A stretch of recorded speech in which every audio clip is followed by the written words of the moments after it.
आहोत आपण.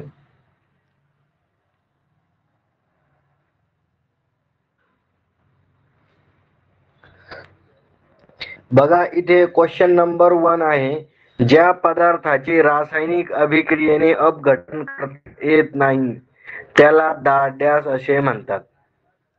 म्हणजे जे रासायनिक क्रिया त्याच्यावर होत नाही, त्याच्याद्वारे म्हणजे त्याला वेगळं करता येत नाही, अपघटन होत नाही त्याचं, तर त्याला आपण काय म्हणतो, मूलद्रव्य असे म्हणतो.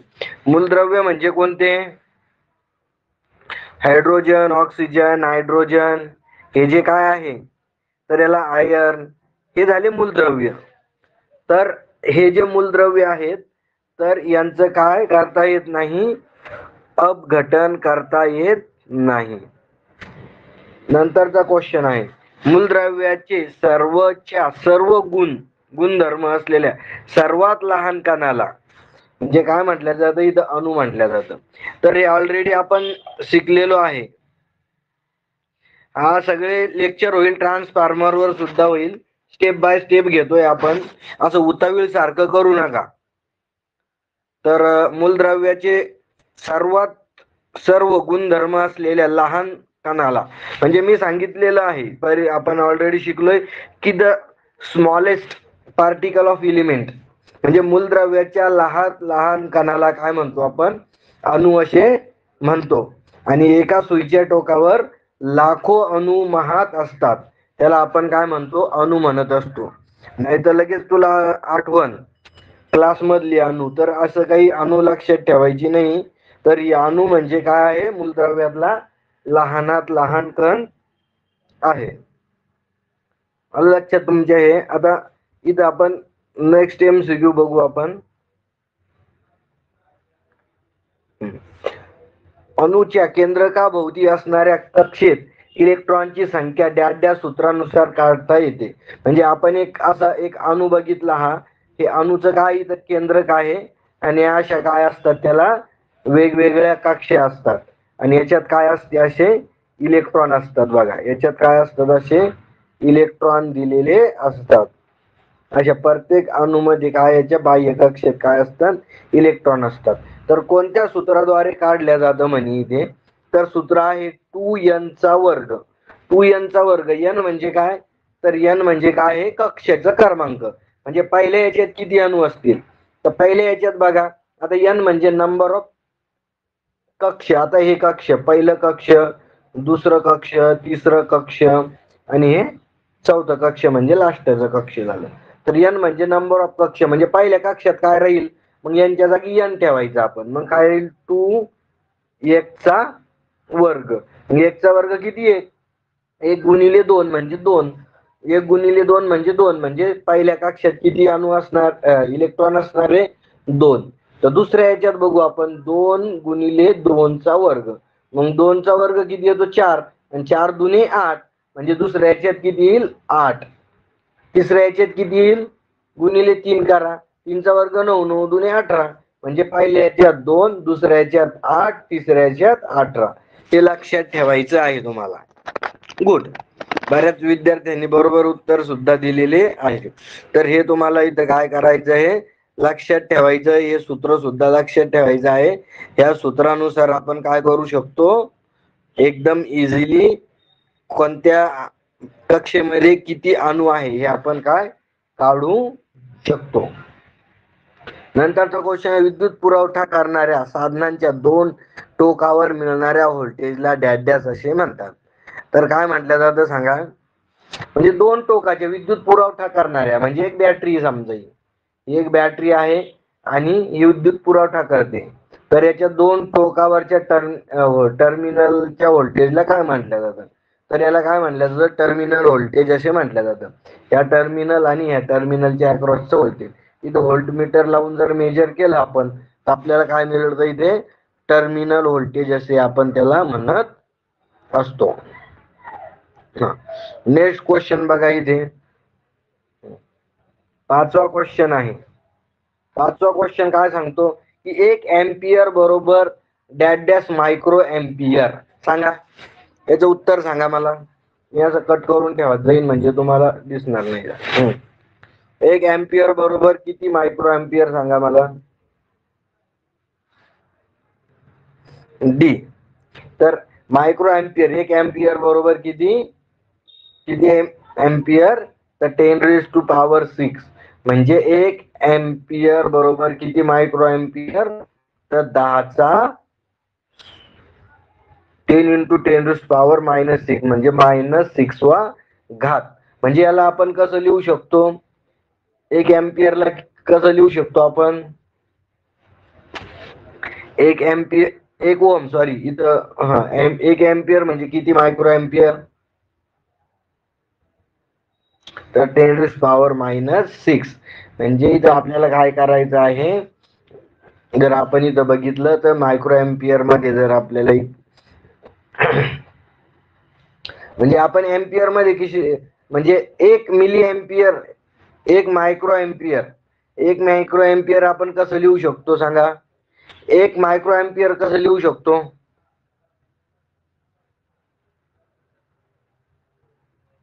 एम्पियर मध्ये कसं लिहू शकतो आपण त्याला, तर 0.0000001 असं लिहू शकतो आपण त्याला, असं लिहितो.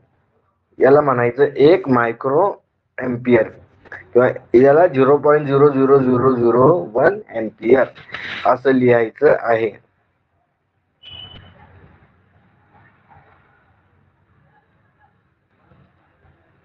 चला याच्यावरून तुम्हाला हे सांगतोय मी.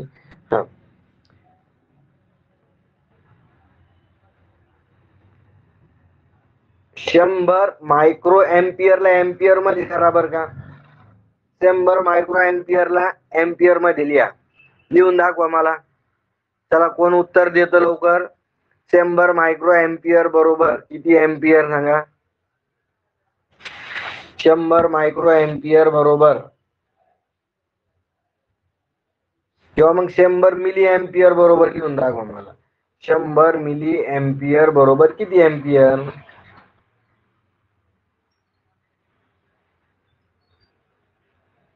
100 मिली अँपियर बरोबर किती अँपियर. चला काढा लवकर बाकीचे विद्यार्थी. 100 मिली अँपियर ला याला कसं लिहू शकतो आपण, अँपियर मध्ये लिहा.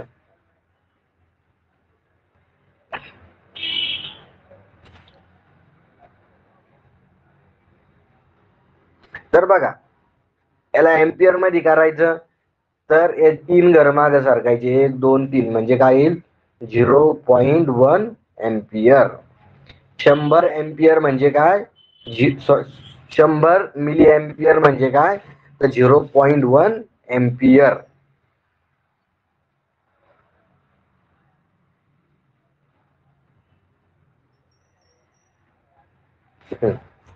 चला नेक्स्ट. पुरवठ्याचे व्होल्टेज व करंट एकाच दिशेने असल्यास त्याला डॅश डॅश पुरवठा असे म्हणतात. सांगा, व्होल्टेज आणि करंट एकाच दिशेने आहे तर त्याला कोणतं व्होल्टेज म्हणतो आपण. Good, DC voltage. म्हणजे बघा इथे आपण या ग्राफ नुसार जर काढलं हे झालं एसी व्होल्टेज आणि इथं डीसी व्होल्टेज म्हणजे काय, तर डायरेक्ट असं व्होल्टेज. हे झालं खालचा कोणता झाला, हे डीसी व्होल्टेज. तर हे काय आहे, हे जे एसी व्होल्टेज आहे आपली किंमत व दिशा सतत बदलत. बघा किंमत आणि दिशा आहे बघा, व किंमत वाढते कमी होते, कमी होते वाढते, कमी होते वाढते आणि दिशा पण बदलते. तर एसी म्हणजे काय, तर जो आपली दिशा व किंमत सतत बदलतो त्याला म्हणतो आपण काय, एसी. परंतु डीसी म्हणजे काय, तो आपली दिशा व किंमत बदलत नाही त्याला म्हणायचं डीसी व्होल्टेज. तर हे तुमचं उत्तर आहे. 1 ओहम बरोबर, 1 ओहम बरोबर किती मेगा ओहम सांगा. 1 ओहम बरोबर किती मेगा ओहम, 1 ओहम बरोबर किती मेगा ओहम.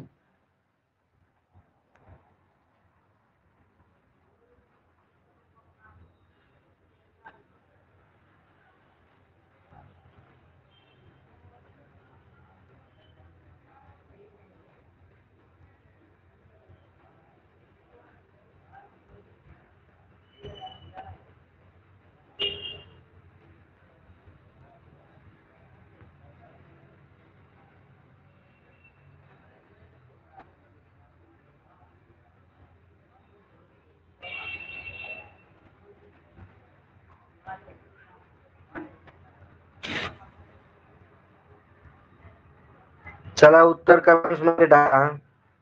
1 ओहम बरोबर किती मेगा ओहम?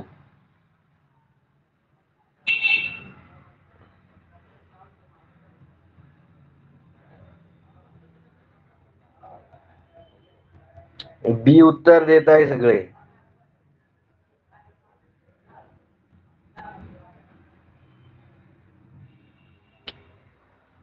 तर बी उत्तर इथं चुकीचं आहे. हे उत्तर आहे त्याचं. 1 ओहम बरोबर किती? 10⁻⁻6 मेगा ओहम. डी उत्तर आहे त्याचं, डी. इथं उत्तर चुकलेलं आहे. इथं पुस्तकामध्ये दिलेलं उत्तर चुकलेलं आहे. 1 ओहम बरोबर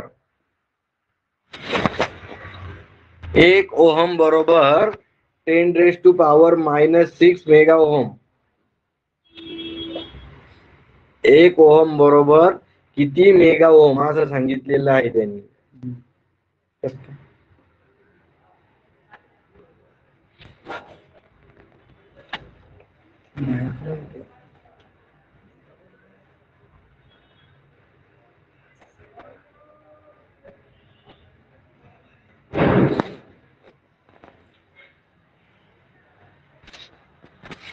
आता बघा, सगळ्यात पहिले तुम्ही लक्षात घ्या. आता प्लस, आता इथे लक्षात घ्या तुम्ही, इथे लक्षात घ्या, इथं जे मायनस दिलेलं आहे, मायनस दिलेलं आहे आणि इथे काय आहे? प्लस दिलेलं आहे. तर प्लस म्हणजे काय असतं? मेगा ओहम असतं. आणि मायनस म्हणजे काय असतं? मायक्रो सॉरी, इथे एम्पियर गेलं की मी, मायक्रो ओहम असतं. हे लक्षात घ्या इथे. तर इथे त्यांनी काय सांगितलेलं आहे? 1 ओहम डॅश मेगा ओहम. तर 1 ओहम बरोबर किती मेगा ओहम असं सांगितलेलं आहे त्यांनी. तर इथे काय आहे? मेगा आणि मायक्रो सेम नाहीये. तर मेगा म्हणजे किंमत वाढते. मेगा म्हणजे काय बघा, म्हणजे 1 मेगा ओहम म्हणजे काय? एकावर किती शून्य आहे पहा? 1 2 3 4 5 6. एकावर किती शून्य? 6 शून्य. म्हणजे 1 गुणिले किती? 1 गुणिले किती? इतके. म्हणजे याला गुणिले किती आहे? आलं लक्षात तुमच्या? परंतु इथे जे हे आहे, इथं विचार, आणि मायक्रो म्हणजे काय? तर 6 शून्यानं म्हणजे इतक्यानं भागावं लागतं आपल्याला. त्याच्यामुळं इथं काय दिलेलं आहे त्यांनी बघा, इथे इथे काय दिलेलं आहे त्यांनी? मेगा म्हटलेलं आहे. मेगा म्हणजे 10⁻6. काय म्हटलेलं आहे त्यांनी? 10⁻6 म्हटलेलं आहे. तर इथे जे आहे, तर मेगा म्हणजे 10⁻6 हे उत्तर करेक्ट आहे. इथं मायक्रो जर असतं तर डी उत्तर असतं. आलं लक्षात तुमच्या? तर तुम्हाला पुन्हा एकदा मी कन्सेप्ट सांगतो ही. किलो म्हणजे काय बघा, आपण कसं करत असतो? एक काय झाला? 1 ओहम. काय झालं? 1 ओहम. आणि मग 1 किलो ओहम कसं लिहू शकतो आपण? 1 किलो ओहम. आता 1 किलो ओहम, के म्हणजे काय? तर 3 शून्य द्यायचे, म्हणजे याला ओहम मध्ये लिहायचं तर 1000 ओहम असं लिहू शकतो आपण. मग किलो नंतर काय आहे? मेगा आहे. म्हणजे किती? 1 वर किती शून्य राहील? 6 शून्य राहील. तर हे लक्षात घ्या. 6 शून्य म्हणजे काय? तर 10⁻6.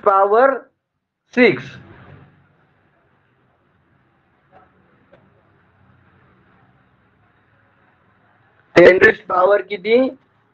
6 आहे. तर याचं करेक्ट उत्तर काय आहे? 10⁻6.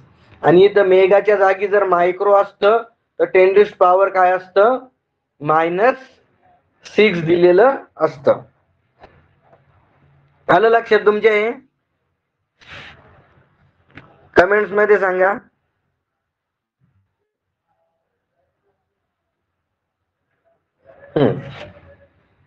ठीक आहे, तर हे जे आहे बी नंबरचं उत्तर इथे करेक्ट दिलेलं आहे.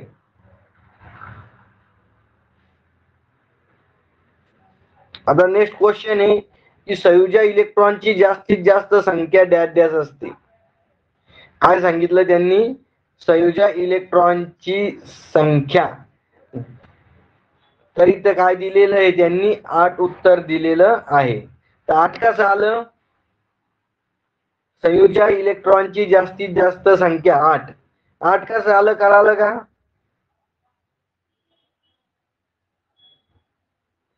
का रट्टा मारला तुम्ही?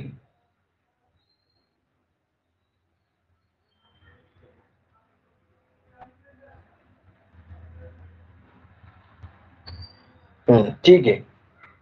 आता नेक्स्ट क्वेश्चन बघू आपण. नेक्स्ट क्वेश्चन दिलेला आहे इथे. हा, तर न्यूट्रॉन्स वर डॅश डॅश प्रभार असतो. प्रभार म्हणजे काय? चार्ज. तर न्यूट्रॉन वर कोणता चार्ज असतो सांगा? त्याला कमेंट्स मध्ये उत्तर येत नाहीये. No charge. बरोबर. विद्युत काय दिलेलं आहे? विद्युत दृष्ट्या उदासीन. उदासीन म्हणजे कोणताही चार्ज नसतो. आणि प्रोटॉनवर कोणता चार्ज असतो? प्रोटॉनवर असतो पॉझिटिव्ह चार्ज. इलेक्ट्रॉनवर कोणता असतो? इलेक्ट्रॉनवर असतो निगेटिव्ह चार्ज. आणि न्यूट्रॉन्सवर कोणता असतो? तर न्यूट्रल असतो. तो कोणताही चार्ज त्याच्यावर नसतो. चार्ज म्हणजे काय? प्रभार. आणि चार्जचं एकक काय आहे सांगा? चार्ज कशाचं? चार्जचं एकक सांगा काय? चार्जचं एकक. चार्ज कोणत्या अक्षराने दाखवतो आपण? क्यू अक्षराने. आणि चार्जचं एकक काय आहे? कुलोम. काय चार्जचं एकक? कुलोम. गुड. विद्युत प्रवाह डॅश डॅश मुळे वाहतो. म्हणजे विद्युत प्रवाह कशामुळे वाहतो ते सांगितलेलं आहे.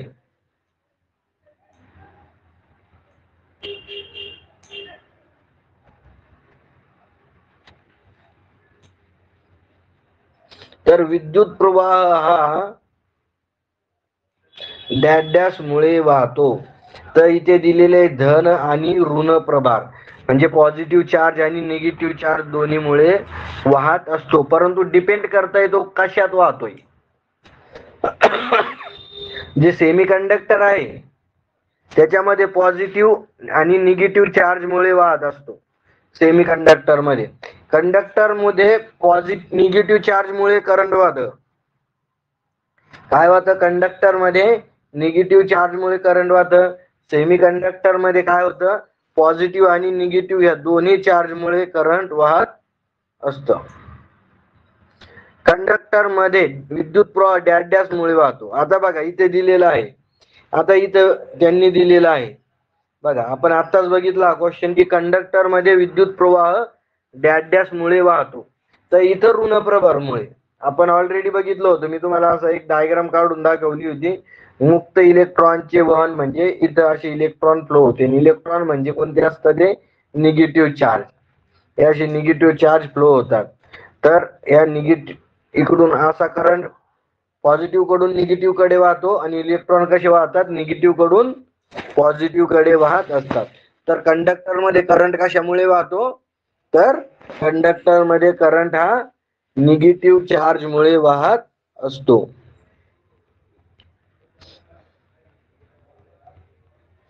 चला आता नेक्स्ट क्वेश्चन बघू. 12 नंबरचा क्वेश्चन इथे आहे. एक एम्पियर विद्युत प्रवाह म्हणजे एका सेकंदात डॅश डॅश इलेक्ट्रॉनचे वहन होय. हे पण आपण ऑलरेडी घेतलेलं आहे. काय याचा आन्सर? तर बी दिलेलं आहे. काय म्हणतो आपण? 6.24 गुणिले 10⁻18 इतके इलेक्ट्रॉन आपण काय एका सेकंदात वाहत असेल तर त्याला काय म्हणतो आपण? 1 एम्पियर विद्युत धारा असे म्हणतो. आणि इतक्याच इलेक्ट्रॉनला अजून काय म्हणतो आपण? इतक्या इलेक्ट्रॉनला काय म्हणतो आपण अजून सांगा? कोण सांगतं? नाही, एका सेकंदात वाहत असेल इतके इलेक्ट्रॉन त्याला आपण 1 एम्पियर म्हणतो. परंतु इतके इलेक्ट्रॉन म्हणजे किती? 1 कुलम. किती? इतके इलेक्ट्रॉन म्हणजे काय? 1 कुलम. तुम्हाला याच्या जागी असं विचारलं जाऊ शकतं की 1 एम्पियर विद्युत धारा म्हणजे एका सेकंदात 1 कुलम इलेक्ट्रॉनचे वहन होय. काय? 1 कुलम इलेक्ट्रॉनचे वहन. तर इतके इलेक्ट्रॉन म्हणजे काय? 1 कुलम. 6.24 गुणिले 10⁻18 इतके इलेक्ट्रॉन म्हणजे 1 कुलम. आणि इतके इलेक्ट्रॉन एका सेकंदात वाहत असतील तर त्याला काय म्हणतो? 1 एम्पियर विद्युत धारा वाहते असे म्हणत असतो आपण. हा थोडा फरक लक्षात ठेवा तुम्ही. हे आपण ऑलरेडी काय घेतलेलं आहे. त्याच्यामुळे सगळ्यांनी प्रॅक्टिस करा. स्पार्क टेक्निकल अकॅडमीच्या तुमच्या पंप ऑपरेटर बॅच मध्ये संपूर्ण व्हिडिओ दिलेले आहे, व्हिडिओ लेक्चर्स. ते व्हिडिओ लेक्चर्स बघा आणि MCQ लाईव्ह करा.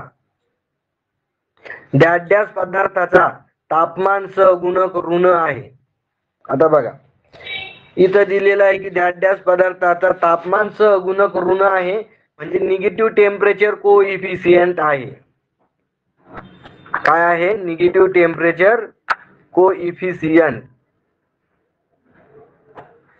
तर नायक्रोमचा म्हणजे निगेटिव्ह टेम्परेचर कोइफिशियंट म्हणतो आपण याला. सहगुणक म्हणजे काय? Negative temperature coefficient. एक असतो पॉझिटिव्ह टेम्परेचर कोएफिशियंट, एक असतो निगेटिव्ह टेम्परेचर कोएफिशियंट आणि एक असतो झिरो टेम्परेचर कोएफिशियंट. तर हा कोणता आहे? ऋण म्हणजे काय? Negative temperature coefficient. आणि धन म्हणजे काय? Positive temperature coefficient. आणि झिरो म्हणजे काय? हा झिरो टेम्परेचर कोएफिशियंट. त्याच्यासाठी तुम्हाला एक कन्सेप्ट माहित असणे गरजेचं आहे. काय? त्या कन्सेप्ट. मग पॉझिटिव्ह टेम्परेचर कोएफिशियंट म्हणजे काय? तरी कन्सेप्ट लक्षात घ्या. पॉझिटिव्ह टेम्परेचर कोएफिशियंट म्हणजे एक कंडक्टर आहे आणि त्या कंडक्टरचं तापमान वाढलं तर रेजिस्टन्स वाढतो. काय होतं? टेम्परेचरचा या कंडक्टरचं तापमान वाढलं तर रेजिस्टन्स काय होतो? वाढतो. तर त्याला म्हणायचं पॉझिटिव्ह टेम्परेचर कोएफिशियंट. आणि निगेटिव्ह टेम्परेचर कोएफिशियंट म्हणजे काय? तर निगेटिव्ह टेम्परेचर कोएफिशियंट म्हणजे त्या पदार्थाचा जर तापमान वाढलं तर रेजिस्टन्स काय होतो? कमी होतो. मग याच्यात काय येते? पॉझिटिव्ह टेम्परेचर कोएफिशियंट म्हणजे मध्ये काय येतं? तर पॉझिटिव्ह टेम्परेचर कोएफिशियंट मध्ये संपूर्ण कंडक्टर येतात. संपूर्ण कंडक्टर. कारण संपूर्ण कंडक्टरची जर तापमान वाढलं तर त्याचा रेजिस्टन्स वाढतो. आणि निगेटिव्ह मध्ये काय येतं? याला कंडक्टर म्हणू आपण, कंडक्टर म्हणू. आणि याला काय म्हणू? आता निगेटिव्ह टेम्परेचर कोएफिशियंट म्हणजे काय? तापमान वाढलं तर रेजिस्टन्स काय होतो? त्या पदार्थाचा कमी होतो. म्हणजे याला काय म्हणू? सेमी कंडक्टर म्हणजे अर्धवाहक. म्हणजे तापमान वाढलं का त्याचं काय होतो? रेजिस्टन्स कमी होतो. तर त्याला म्हणायचं सेमी कंडक्टर. आणि झिरो टेम्परेचर कोइफिशियंट म्हणजे काय? तर झिरो टेम्परेचर कोइफिशियंट म्हणजे जर तापमान वाढलं तरी याच्यावर काहीही परिणाम होत नाही. म्हणजे मग याचे उदाहरण जर म्हटलं तर सगळे धन जे आहे, धन टेम्परेचर कोएफिशियंट म्हणजे तापमान सहगुणक धन आहे. कोणत्या कोणत्याचा? की जे कंडक्टर आहेत त्यांचा, म्हणजे टंगस्टन झालंय, कॉपर, ॲल्युमिनियम हे वगैरे झाले. तर यांचं काय आहे? पॉझिटिव्ह टेम्परेचर कोएफिशियंट आहे. निगेटिव्ह टेम्परेचर कोएफिशियंट कशाचा आहे?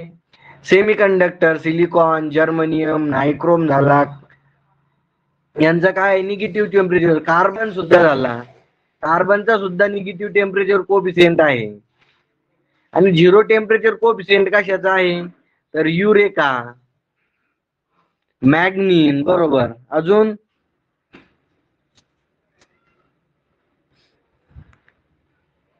युरेका, मॅग्नीन आणि कॉन्स्टंट. बरोबर सांगितलंय पल्लवीने. आन्सर बरोबर दिलेला आहे. तर बेसिक गोष्टी आपण ऑलरेडी क्लासमध्ये शिकलेलो आहोत. तर या कन्सेप्ट जर माहीत झाल्या तुम्हाला तर ऑटोमॅटिक प्रश्नाची उत्तर देता येत असतात. त्याच्यामुळे हे व्यवस्थित लक्षात ठेवायचंय तुम्हाला. तरी तर नायक्रोमचं सुद्धा निगेटिव्ह टेम्परेचर कोएफिशियंट आणि कार्बनचं सुद्धा निगेटिव्ह टेम्परेचर कोएफिशियंट आहे. इथं दोन्ही मटेरियलचं निगेटिव्ह टेम्परेचर कोएफिशियंट आहे. मग आता बघा नेक्स्ट क्वेश्चन बघा, विद्युत प्रवाह डॅश डॅश मध्ये मोजतात, सांगा कशामध्ये मोजतात? विद्युत प्रवाहाचं एकक काय आहे? तर एम्पियर आहे. एम्पियर आहे. अजून दुसरं एकक कशात काय आहे विद्युत प्रवाहाचं? दुसरं एकक सांगा. एक एकक झालंय. आता दुसरं एकक जर बघितलं आपण, I is equal to Q भागिले टी. काय? क्यू भागिले टी. मग क्यू म्हणजे काय? चार्जचं एकक काय आहे? कुलम. आणि टाइमचं काय? सेकंद. म्हणजे अजून दुसरं एकक काय? Coulomb per second. तर असे दोन एकक आहे याचे. व्होल्ट कशाचं एकक आहे सांगा? व्होल्ट एकक कशाचं आहे सांगा? EMF चं एकक काय आहे? व्होल्टेज आहे. ओहम कशाचं एकक आहे? ओहम. ओहम एकक कशाचं आहे सांगा? लवकर लवकर उत्तर देत जा, फास्ट. रेजिस्टन्सचं एकक काय आहे? ओहम आहे. नंतर जूल एकक कशाचं आहे?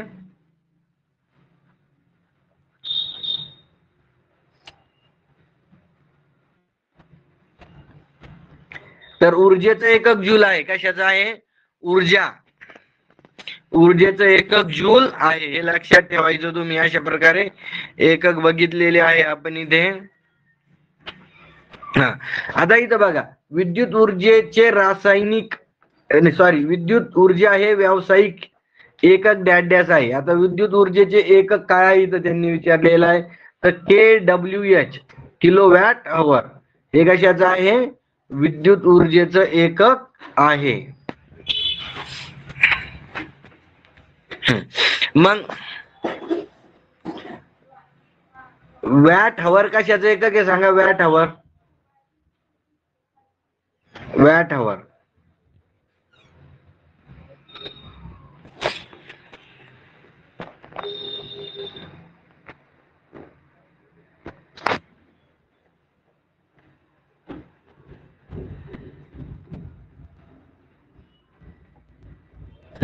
तर हे सुद्धा एनर्जीचं एकक आहे, विद्युत ऊर्जेचं एकक आहे. हे सुद्धा आहे, हे सुद्धा आहे. आता चारही पण काय आहे? विद्युत ऊर्जेचे एककच आहे. परंतु आपण त्यांनी काय सांगितले? व्यावसायिक एकक सांगितलेलं आहे. व्यावसायिक म्हणजे आपण जे वापरतो ते. तर KWH आपण वापरत असतो जास्त. काय करतो आपण? KWH वापरत असतो. म्हणून त्यांनी तिथं म्हटलेलं आहे की व्यावसायिक एकक कोणतं आहे? तर KWH हे काय आहे? व्यावसायिक एकक आहे. आता नंतर इथं सांगितलेलं आहे की उष्णतेचे SI एकक कोणते आहे?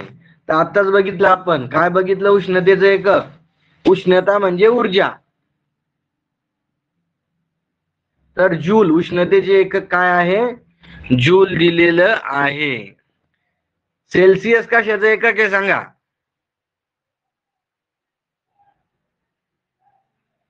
तापमान. सेंटीग्रेड कशाचं आहे? सेंटीग्रेड. तापमान. आणि कॅलरी कशाचं आहे? कॅलरी. कॅलरी एकक कशाचं आहे? बरोबर, ऊर्जेचं एकक कॅलरी आहे. गुड. हुशार झाले सगळे विद्यार्थी. आता हा क्वेश्चन आहे इथे की 750 व्होल्टेज ते 33 kV व्होल्टेज डॅश डॅश मोडचा आहे. तर उच्च व्होल्टेज म्हटलेलो आहे आपण त्याला. कोणता आहे? High voltage. मग LT व्होल्टेज कोणता आहे? LT तर 230 LT आहे. नंतर किती आहे? 440 सुद्धा काय आहे? LT व्होल्टेज आहे. ST कोणते कोणते आहे? तर इथे म्हणजे 750 व्होल्ट पर्यंत आपण काय म्हणतो याला? LT व्होल्टेज म्हणतो याला. ST कोणते? 11 kV, 33 kV. हे कोणते आहे? तर ST व्होल्टेज आहे. आणि EHT म्हणजे काय? Extra high voltage. तर एक्स्ट्रा हाय व्होल्टेज 33 kV च्या वरचे 33 kV च्या वरचे. आता नंतरचा क्वेश्चन बघू आपण इथे.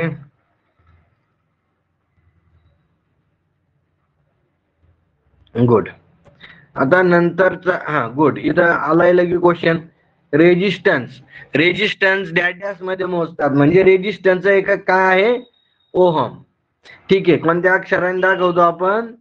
असं हा सिम्बॉल आहे रेजिस्टन्सचा, आर अक्षराने दाखवतो. काय करतो resistance? To oppose the flow of current, म्हणजे करंट वाहण्यास अडथळा निर्माण करणाऱ्या घटकाला आपण काय म्हणतो? रेजिस्टन्स असे म्हणत असतो. गुड. आणि रेजिस्टन्सचा नियम काय आहे? तर रेजिस्टन्सचा नियम आहे आर बरोबर रो एल भागिले ए. हा आपण रेजिस्टन्सचा नियम सुद्धा बघितलेला आहे इथे. आता ओहम मीटर कशाचं एकक आहे सांगा? ओहम मीटर बघू द्या मला, एकक केले का तुम्ही सगळे? तर ओहम मीटर कशाचं एकक आहे?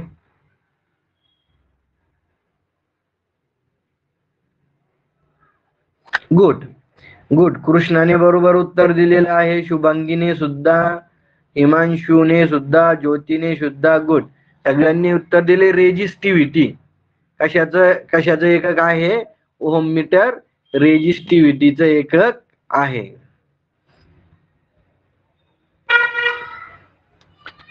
इथे काय दिलेलं आहे? तर इथे दिलेलं आहे रेजिस्टन्स. रेजिस्टन्सचं एकक रेजिस्टिव्हिटीचं एकक काय आहे? Ohm metre. आणि रेजिस्टन्सचं एकक काय आहे? तर रेजिस्टन्सचं एकक ओहम दिलेलं आहे. स्पेसिफिक रेजिस्टिव्हिटी म्हणजे स्पेसिफिक रेजिस्टिव्हिटी नाही, स्पेसिफिक रेजिस्टन्स म्हणजे त्याला रेजिस्टिव्हिटी म्हणतो आपण. स्पेसिफिक रेजिस्टिव्हिटी नाही, स्पेसिफिक रेजिस्टन्स म्हणजे ठराविक रोध, त्याला म्हणतो आपण रेजिस्टिव्हिटी. आलं लक्षात तुमच्या हे?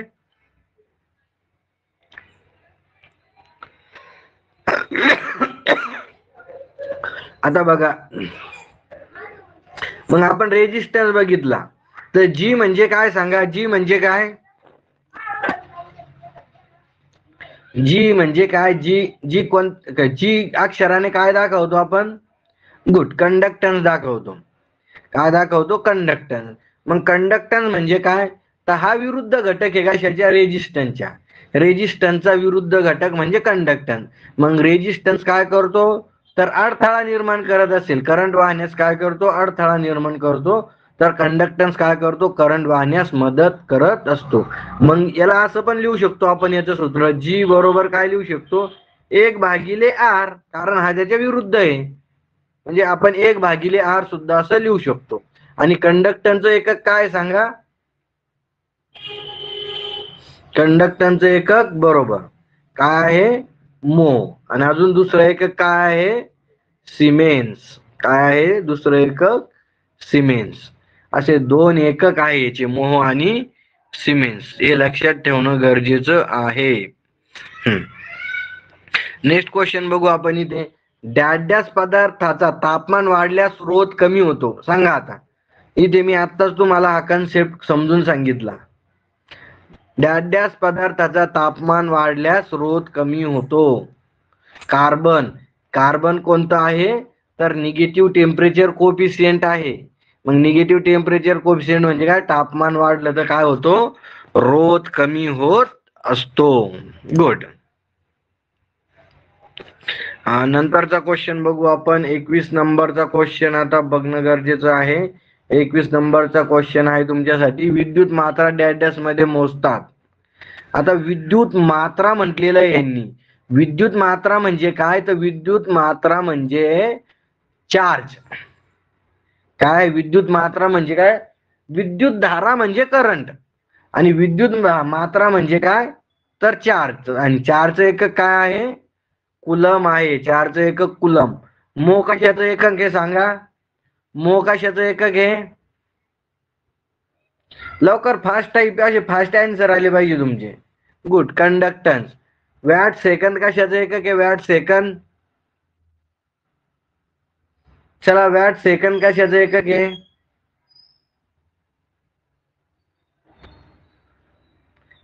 Good, energy. गुड गुड, स्नेहाने एकदम करेक्ट उत्तर दिलेलं आहे. बरेच हुशार विद्यार्थी आहे आपल्या इकडे. एनर्जीचं एकक आहे वॅट सेकंद. आणि एम्पियर पर सेकंद कशाचं आहे? Ampere per second. Ampere per second कशाचं आहे? एम्पियर प्रति सेकंद म्हणजे कशाचं आहे? ते चार्जचं एकक आहे. गुड, बरोबर. भरपूर विद्यार्थी हुशार झालेले आहेत, काही डाऊट नाही याच्यात. नंतरचा क्वेश्चन आहे, डॅश डॅश पदार्थाचा रोध तापमान वाढीनुसार कमी होतो. हे झालंय मला वाटतं, कारण परत आला क्वेश्चन, परत आलाय. ठीक आहे.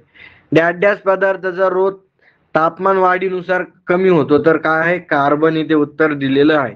कॉपर अणूमध्ये डॅश डॅश इलेक्ट्रॉन असतात. सांगा, कॉपरचा अणु क्रमांक किती आहे? तर 29 आहे. कॉपरचा अणु क्रमांक किती आहे? 29. मग काय आहे? तर आपण बघा, अणु क्रमांक आहे, हा एक अणु आहे, याच्या बाह्य कक्षेत किती आहे? 2. नंतर किती आहे? तर नंतर किती आहे? 8. आणि नंतर किती आहे याच्यात? 18. किती आहे? 18. मग 8 जे आहे इथे बघा तुम्ही, इथे याच्यात 18 आहे. मग किती झाले? 2, 8, 18 किती झाले? टोटल 28. मग राहिला किती? 1. तर राहिलेल्या याच्यामध्ये किती राहील? फक्त एकच राहील. एकच राहील म्हणजे त्याच्यामुळं याच्यात लास्टच्या याच्यात एकच इलेक्ट्रॉन आहे, म्हणून याच्यात मुक्त इलेक्ट्रॉन जास्त असतात. काय असतात त्याच्यात? मुक्त इलेक्ट्रॉन जास्त असतात, म्हणून कॉपर मधून जास्त करंट फ्लो होत असतो. काय होतो? कॉपर मधून जास्त करंट फ्लो होत असतो. मग तुम्हाला विचारलं जाऊ शकतं की याच्या बाह्य कक्षेत किती इलेक्ट्रॉन आहे? तर किती आहे? 1 इलेक्ट्रॉन आहे फक्त बाह्य कक्षेत. आणि ज्या पदार्थाच्या बाह्य कक्षेत 1 पेक्षा कमी 4 पेक्षा कमी इलेक्ट्रॉन असतात, तो कशाचा अणू असतो? सांगा, तो अणू कशाचा असतो? सांगा मला लवकर.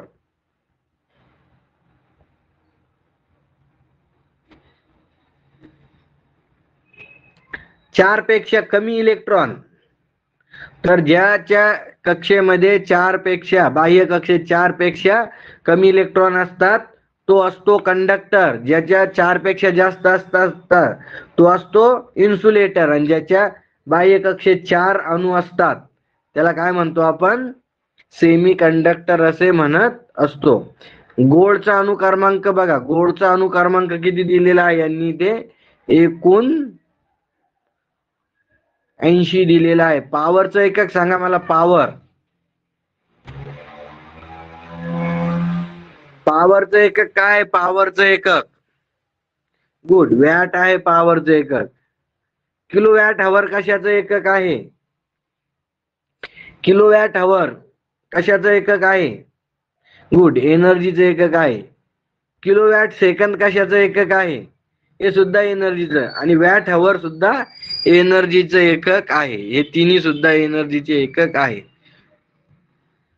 नेक्स्ट क्वेश्चन आहे तुमच्यासाठी 26 नंबरचा क्वेश्चन. कुलम हा डॅश डॅशचा एकक आहे. कुलम कशाचं एकक आहे सांगा? तर आताच बघितलं आपण, कुलम कशाचं एकक आहे? विद्युत मात्रा, म्हणजेच चार्जचं एकक आहे कुलम. व्होल्टेज कशाचं एकक आहे? तर ईएमएफचं एकक व्होल्टेज आहे. पॉवर कशाचं एकक आहे? पॉवरचं एकक काय आहे? वॅट आहे. आणि ऊर्जाचं एकक काय आहे? किलोवॅट हवर आहे. 27 नंबरचा क्वेश्चन बघा. किलोवॅट हवर हे डॅश डॅश राशीचे एकक आहे. तर ऊर्जेचं एकक आहे, विद्युत ऊर्जेचं एकक आहे. ऊर्जा नाही, फक्त ऊर्जा नाही, विद्युत ऊर्जेचं एकक आहे. आणि ऊर्जेचं एकक जूल पण बघितलं आपण.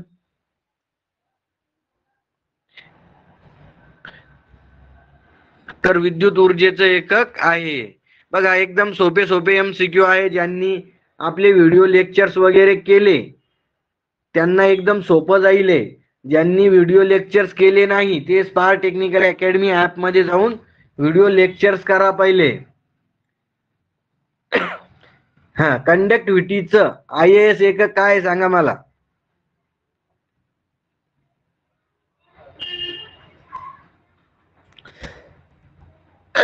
जशी आपण रेजिस्टन्सची रेजिस्टिव्हिटी बघितली तशी कंडक्टन्सची काय कंडक्टिव्हिटी आहे, काय आहे कंडक्टिव्हिटी आहे.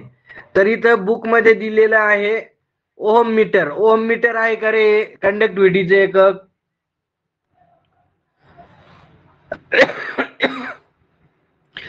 इथं चुकलेलं आहे, ओहम मीटर एकक चुकलेलं आहे इथं. कंडक्टिव्हिटीचं एकक काय सांगा मला. Good, siemens metre. बरोबर सांगितलं. कोणी उत्तर दिलंय? शुभांगीनं. गुड गुड, शुभांगीनं बरोबर उत्तर दिलेलं आहे. आणि हिमांशूनं पण बरोबर उत्तर दिलेलं आहे. मोहोमीटर किंवा ओहम मीटर. बघा, मोमीटर किंवा सिमेन्स मीटर. सिमेन्स मीटर हे दोन एकक आहे कशाचे, कंडक्टिव्हिटीचे. एकदम सोपं आहे. कन्सेप्ट कळाली तर एकदम सोपं कळतंय. हे इथं चुकलेलं आहे, इथे करेक्शन करा. बघा, पुस्तकात खूप चुका असतात, हे लक्षात घ्या तुम्ही. जशाचा तसा रट्टा मारू नका. हे इथं ओहम मीटर चुकलेलं आहे, हे चुकलेलं आहे इथे. तर याची इथं करेक्शन करून घ्यायचं. कंडक्टिव्हिटीचं एकक काय आहे, मोहोमीटर आणि सिमेन्स मीटर हे दोन एकक आहे. नाही, आता डॅश नाहीये इथं. बरेच जण सांगताय डी, तर डी नाहीये इथं. ओहम डॅश मीटर, ठीक आहे, डी पण चालेल इथे उत्तर.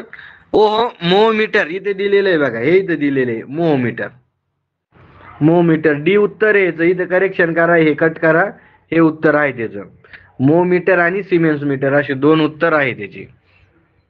करेक्शन करून घ्या तिथे, नाहीतर चुकीचं पाठ करून घ्या सण. करंट मोजण्यासाठी डॅश डॅश यंत्र वापरले जाते. चला सांगा, करंट मोजण्यासाठी काय वापरलं जातं. ॲमीटर वापरल्या जातं. कसं जोडतो आपण ॲमीटर, सिरीज मध्ये की पॅरलल मध्ये सांगा. गुड, सिरीज मध्ये ॲमीटर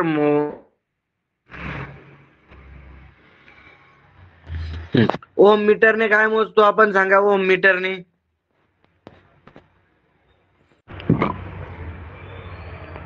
ओहम मीटरने काय मोजतो, रेजिस्टन्स मोजतो. व्होल्ट मीटरने काय मोजतो,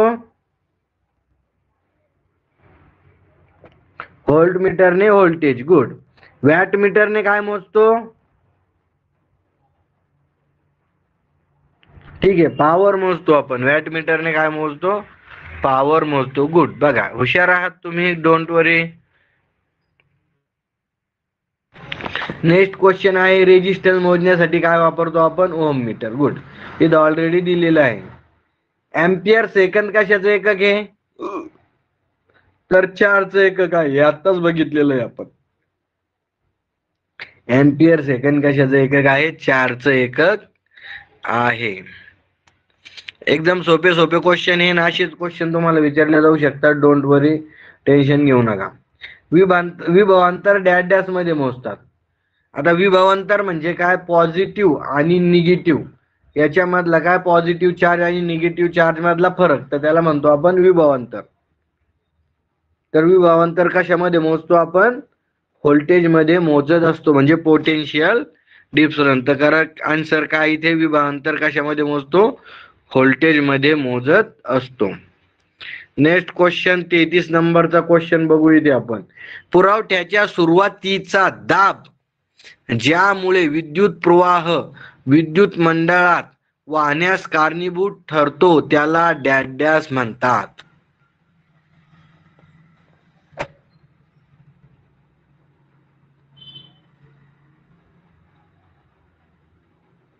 तर आपण ऑलरेडी बघितलेलं आहे की त्याला EMF म्हणतो. EMF म्हणजे काय, तो इलेक्ट्रोमोटिव्ह फोर्स. म्हणजे पुरवठ्याचा सुरुवातीचा दाब ज्यामुळे विद्युत प्रवाह वाहण्यास मंडळात वाहण्यास मदत होते, म्हणजे करंट वाहण्यास किंवा इलेक्ट्रॉन वाहण्यास जो फोर्स लागतो किंवा जो दबाव असतो, तर त्याला काय म्हणतो आपण, ईएमएफ असे म्हणत असतो. दाब, बरोबर. काय म्हणतो आपण त्याला? दाब. तर ईएमएफ म्हणतो त्याला आपण. डॅश डॅश हे विद्युत रात्री नाही.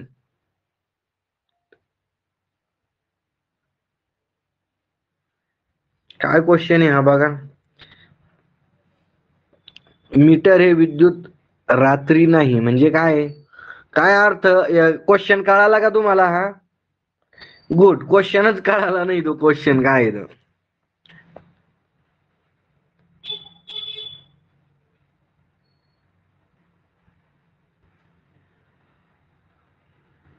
हा क्वेश्चनच चुकीचा इथे की डॅश डॅश हे विद्युत रात्री नाही.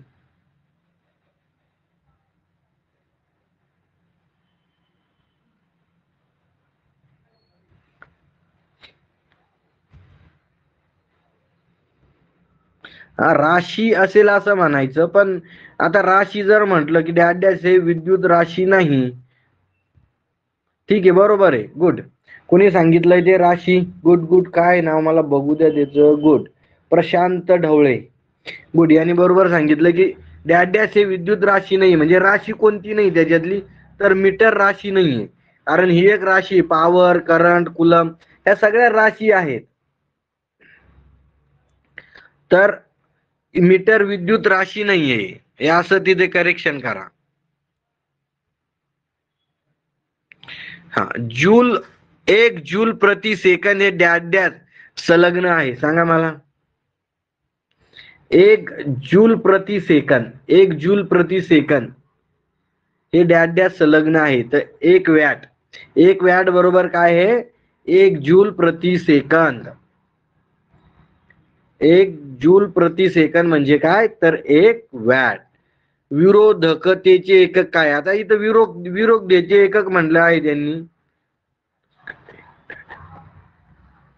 विरोधकतेचे एकक, विरोधक म्हणजे काय? रेजिस्टिव्हिटी. ठराविक रोध,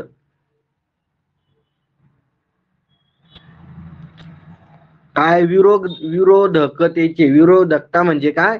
रेजिस्टिव्हिटी किंवा ठराविक रोध, तर त्याला विरोधकता म्हणते. तर त्याचं काय आहे? स्पेसिफिक रेजिस्टन्सचं एकक काय आहे? Ohm metre. गुड.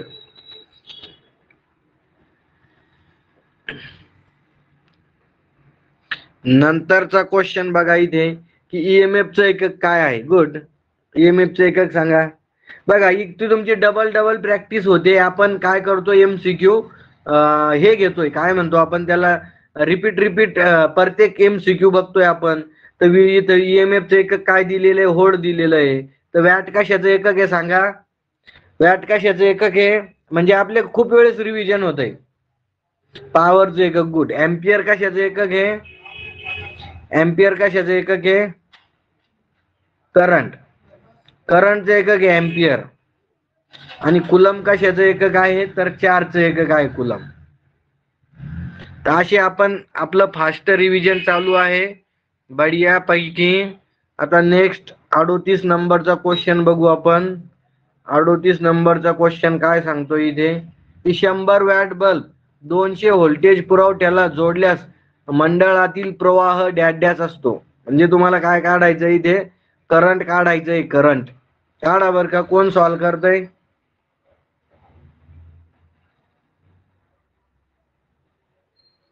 तरी आपण पॉवरचं सूत्र वापरायचं इथं.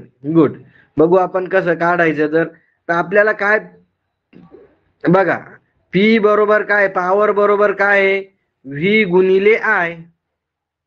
काय आहे? व्ही गुणिले आय. पॉवरचं सूत्र आहे की नाही आहे? याच्यावरून तुम्हाला काढायचं आहे. तर इथं पी दिलेला आहे आपल्याला. पीच्या जागी पॉवर किती दिलेली? 100. तिथं किंमत ठेवायची. व्ही किती दिलेली आहे? 220. तिथं किंमत ठेवायची आणि आय काढायचा. म्हणजे आय बरोबर काय येईल मग? पी भागिले काय आहे? व्ही. तर पी बरोबर किती दिलंय सांगा? 100. आणि व्ही बरोबर किती आहे? 220. करा बर का. तर इथं काय? 0 0 कॅन्सल. म्हणजे 10/22. 10/22 किती येत आहे सांगा? भाग जातो का पूर्ण? नाही जात पूर्ण. मग आपण कशानं भाग देऊ शकतो? 2 न भाग देऊ शकतो. मग 2×5 = 10 आणि 11×2 = 22 म्हणजे 5/11 हे उत्तर आलंय. आणि पुन्हा जर पूर्ण भाग द्यायला याला तर किती येईल? मग भाग देऊ पॉईंटचा, म्हणजे काय 11 4 44 म्हणजे 0.45 उत्तर येईल. 0.45 किंवा 5/11 हे त्याचं उत्तर असेल. कळालं का? हे एकदम सोपं गणित होतंय. सगळ्यांना कळालं का? कमेंट्स मध्ये सगळेजण सांगा. मुलं म्हणते फक्त लाईव्ह लेक्चर घ्या, यायचा पत्ता नाही.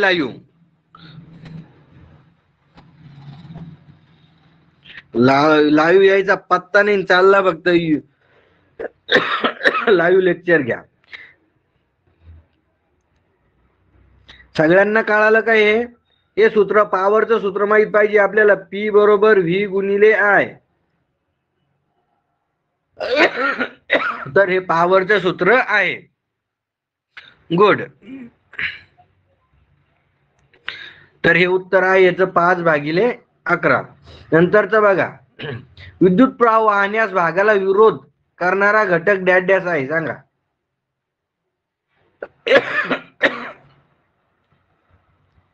विद्युत प्रवाह वाहणाऱ्या भागास विरोध करणाऱ्या घटकाला डॅश डॅश म्हणतात. तर काय म्हणतो आपण? रेजिस्टन्स असे म्हणतो. आणि कंडक्टन्सला काय म्हणतो? जो मदत करतो, विद्युत प्रवाह वाहण्यास मदत करणाऱ्या घटकाला काय म्हणतो? कंडक्टन्स असे म्हणतो. गुड. एकदम सोपं आहे.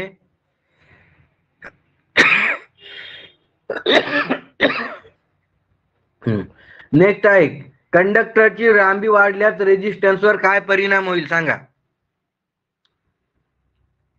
कंडक्टरची लांबी वाढल्यास वाढेल, बरोबर. बघा, आपण काय बघितला होता? रोधाचा नियम बघितला होता. R काय बघितलं होतं? ρL/A. हा ठराविक आहे. मग लांबी वाढली तर काय होतो? हा डायरेक्टली प्रोपोर्शनल, रोध काय होतो? वाढतो. मग कंडक्टरची लांबी वाढण्यास रोध काय होतो? वाढत असतो. तर उत्तर काय? रोध. आणि लांबी कमी झाली तर रोध काय होतो? कमी होत असतो.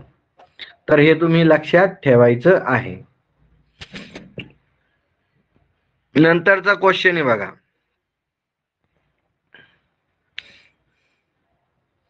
कंडक्टरची लांबी कायम ठेवून. आता लांबी आपण काय केलेली? कायम ठेवलेली आहे. आणि जाडी दुप्पट केल्यास रेजिस्टन्स वर काय परिणाम होतो? आता जाडी दुप्पट केली म्हणजे R काय आहे? ρL/A. आता जाडी काय केलेली आहे आपण? दुप्पट केली म्हणजे वाढवली. तरी तर काय होतो? रोध काय होतो? कमी होतो, म्हणजे अर्धा होत असतो. गुड. जाडी लक्षात ठेवा. जाडी म्हणजे काय? क्षेत्रफळच लक्षात ठेवा. जाडी म्हणजे काय? जाडीला काय म्हणू शकतो आपण? क्षेत्रफळ. तर क्षेत्रफळ आपण काय केलं? दुप्पट केलं तर रोध काय होईल? अर्धा होईल. म्हणजे इनव्हर्सली प्रोपोर्शनल आहे, विरुद्ध आहे, भागिले मध्ये आहे.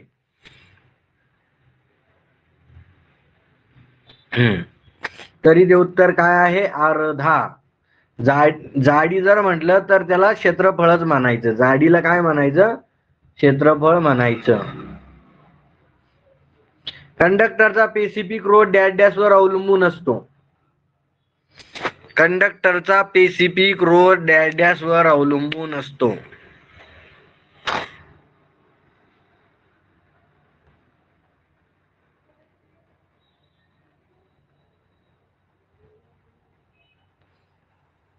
ठराविक रोध कशावर अवलंबून असतो, सांगा.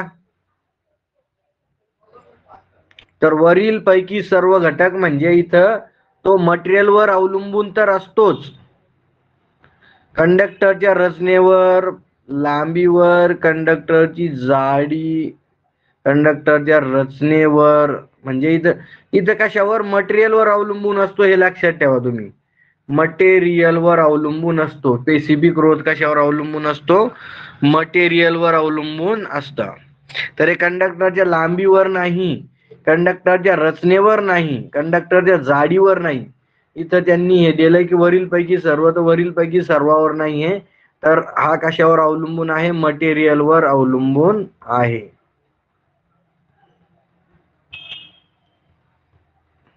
आणि काय हे तुम्हाला डिटेल मध्ये मी सांगितलंच होतं. नेक्स्ट क्वेश्चन आहे की पदार्थाचा तापमान सहगुणक जवळपास शून्य असतो. कशाचा असतो? कोणत्या मटेरियलचा टेम्परेचर कोएफिशियंट शून्य असतो सांगा? सहगुणक, तापमान सहगुणक जवळपास शून्य असतो म्हणजे टेम्परेचर कोएफिशियंट 0 असतो. कोणता असतो? मॅग्रीनचा. इथं मॅग्रीन दिलेलं आहे त्यांनी, तर मॅग्रीनचा. तर मॅग्रीन आहे, अजून कॉन्स्टंटंट आहे, कॉन्स्टंटंट आहे, आणि काय आहे अजून? मॅग्नीन, कॉन्स्टंटंट आणि युरेका आहे. या 3 मटेरियलचा काय आहे?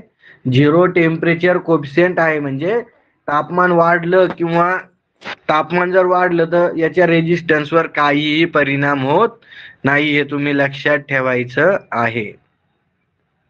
हा, नंतरचा क्वेश्चन आहे, फ्यूज साठी डॅश धातू वापरतात? सांगा कमेंट्स मध्ये. फ्यूज साठी लीड आणि टीन वापरतात. गुड. तर लीड किती टक्के असतं आणि टीन किती टक्के असतं सांगा मला?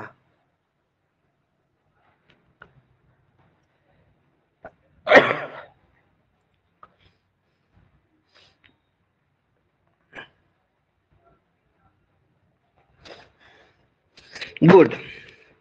आता कुणी 40-60 देतंय, कुणी 60-40 देतंय, आणि ऑप्शन मध्ये दोन्ही पण आहे. ऑप्शन मध्ये दोन्ही पण आहे. आता काय करायचं? काय करायचं?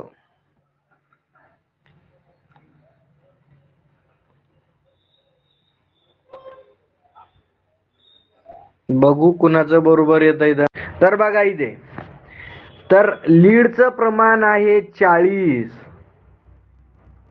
आणि टीनचं प्रमाण आहे 60%. 40 आणि 60%. आता कसं लक्षात ठेवायचं बघा, टी लीड आणि टीन, एल काय आहे? टी पेक्षा काय आहे? लवकर येतो की नाही? छोटा आहे की नाही? बघा ट्रिक सांगतो तुम्हाला. एल लवकर येतो की नाही टी पेक्षा? म्हणजे एल टी पेक्षा, म्हणजे एल काय आहे? 40% आहे, आणि टी म्हणजे काय आहे? टीन काय आहे? 60% आहे. असं लक्षात ठेवा. कधी कधी काय देतात तुम्हाला? लीड टीन नाही देत, टीन आणि लीड देतात. टीन आणि लीड देतात त्यावेळेस 60 आणि 40 असतं. त्यावेळेस काय असतं? 60 आणि 40 असतं. तर इथं कन्फ्यूज होऊ नये तुम्ही, त्याच्यामुळे तुम्हाला ट्रिक सांगितली मी. एल म्हणजे काय? छोटा आहे म्हणजे 40, आणि टी मोठा आहे म्हणजे काय? 60. ट्रिक आवडली का?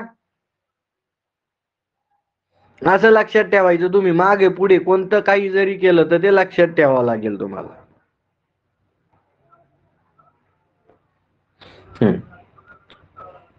नंतरचा क्वेश्चन आहे की हिटिंग एलिमेंट साठी डॅश डॅश कंडक्टर वापरतात. हिटिंग एलिमेंट साठी, आता हिटिंग साठी काय वापरल्या जातो? नायक्रोम वापरला जातो. काय वापरला जातो? नायक्रोम वापरल्या जात असतो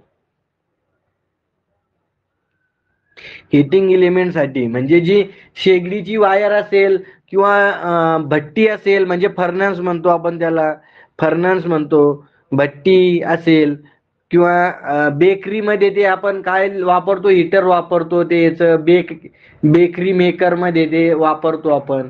तर त्याच्यामध्ये नायक्रोम वापरलं जात असतं. हीटर मध्ये सुद्धा जिथं हिटिंग करायची तिथं नायक्रोमचं आपण वापरत असतो, हे लक्षात ठेवायचं तुम्ही. लॅम्प फिलामेंट साठी डॅश डॅश धातू वापरतात. तर इथे काय वापरला जातो? टंगस्टन. जो आपला कंडेन्सेंट लॅम्प असतो, असा कंडेन्सन लॅम्प, आणि त्याच्यात काय असते? अशी तार असते. तर ही कोणती तार असते? ही फिलामेंटची तार असते. ही फिलामेंटची टंगस्टनची तार असते. हे महत्वाचं आहे, तुम्ही ते पण लक्षात ठेवायचं. आणि किती काळ टिकतो हा कंडेन्सन लॅम्प? 1000 तास. हा क्वेश्चन विचारला गेला होता आता नगर परिषदला. 1000 तास चालत असतो हा कंडेन्सन लॅम्प.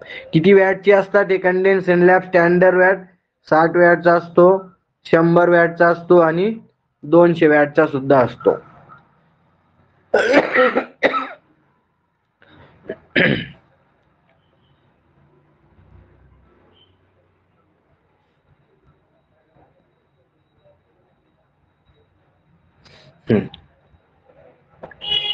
आता लास्टचा क्वेश्चन आहे आपला 47 नंबरचा. 47 नंबरचा जो आहे, ठीक आहे, बरोबर सांगितलंय कृष्णाने की 3200 डिग्री सेल्सिअस तापमान हे करतं ते, आणि कलर पिवळा असतो. गुड, काही प्रॉब्लेम नाही. अशा डिटेल्स मध्ये अभ्यास करायचा व्यवस्थित. विद्युत यंत्रामधील स्टॅम्पिंग साठी डॅश धातू वापरतात. आता सिलिकॉन स्टील वापरलं जातं, तर स्टॅम्पिंग कशासाठी करतो आपण सांगा? स्टॅम्पिंगचं लॅमिनेशन सिलिकॉन स्टीलचं मटेरियल वापरतो आपण.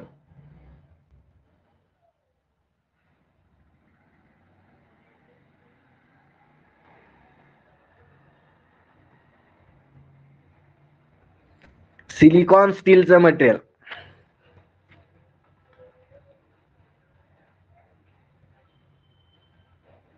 बरोबर, पल्लवीने 1 नंबर उत्तर दिलेलं आहे. हिस्टेरिसिस लॉसेस कमी करण्यासाठी.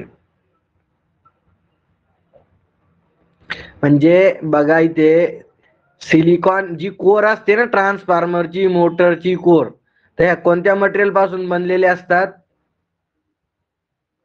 सिलिकॉन स्टील मटेरियल पासून बनलेले असतात. आणि नंतर आपण लॅमिनेशन देत असतो. म्हणजे सिलिकॉन स्टीलचं मटेरियल जर वापरलं आपण, सिलिकॉन स्टीलचं मटेरियल वापरलं तर हिस्टेरिसिस लॉस कमी होतात, आणि लॅमिनेशन केलं तर काय होतात?